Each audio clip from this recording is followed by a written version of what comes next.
বিরিয়ানি খেতে তো সবাই ভালোবাসেন, কত রকমের বিরিয়ানি খেয়েছেন তার ঠিক নেই। তবে মোমো বিরিয়ানি কখনো খেয়েছেন? চলুন দেখে নেওয়া যাক আজ মোমো বিরিয়ানি আমি কিভাবে তৈরি করলাম।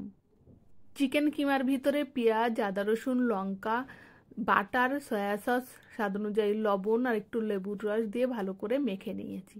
ময়দা, লবণ, একটু তেল আর জল দিয়ে একটা ডো বানিয়ে নিয়েছি। এবার মোমো মেকারের ভিতরে দিয়ে আমি মোমোটা তৈরি করলাম।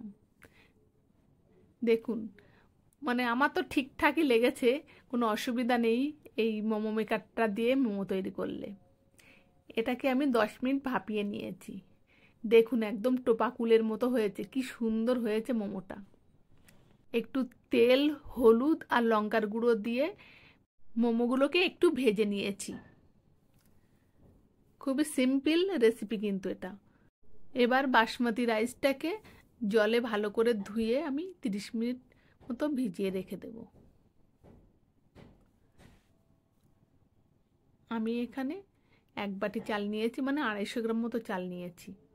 জল ফুটে উঠলে লবণ, গোটা গরম মশলা, একটু লেবুর রস দিয়ে ফুটে উঠলে চালগুলো দিয়ে আমি এখানে 80% করে নিয়েছি।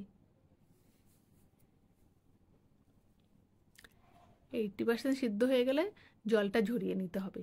ফ্রাই প্যানের ভিতরে সাদা তেল দিয়ে পেঁয়াজ কুচিগুলো আমি ভেজে নিয়েছি, তার ভিতরে আদা রসুন বাটা দিয়ে আর টমেটো দিয়ে ভালো করে কষে নিয়েছি। তারপর লবণ, হলুদ, জিরের গুঁড়ো, ধনের গুঁড়ো, লঙ্কার গুঁড়ো দিয়ে আর একটু টমেটো সস দিয়ে ভালো করে কষে অল্প একটু জল দিয়ে গ্রেভি তৈরি করে নিয়েছি।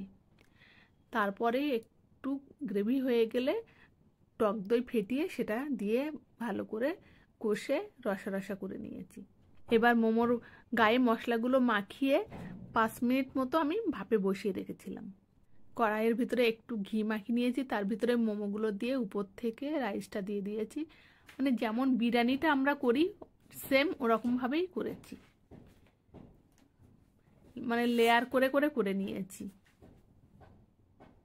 দুধের ভিতরে একটু কেশর ভিজিয়ে নিয়েছি, কেশরটা উপর থেকে দিয়ে দিলাম আর দুধটাও একটু দিতে হবে।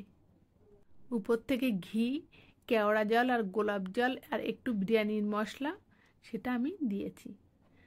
আর দিয়েছি উপর থেকে ব্রেস্তা।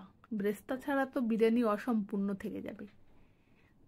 20 মিনিট দমে বসিয়ে রেখেছিলাম। দেখুন একদম ঝরঝরি হয়েছে বিরিয়ানি, মানে দোকান থেকে যেমন কিনে খান আপনারা তার থেকেও খুব সুন্দর হয়েছিল আমার এই মোমো বিরিয়ানিটা। দেখুন এত অপূর্ব খেতে হয়েছিল। রেসিপিটা যদি ভালো লেগে থাকে অবশ্যই কিন্তু আপনারা বাড়িতে একবার ট্রাই করে দেখবেন। একদম রাইসগুলো দেখুন কত সুন্দর, একটা একটা রাইস হয়েছে, কত সুন্দর।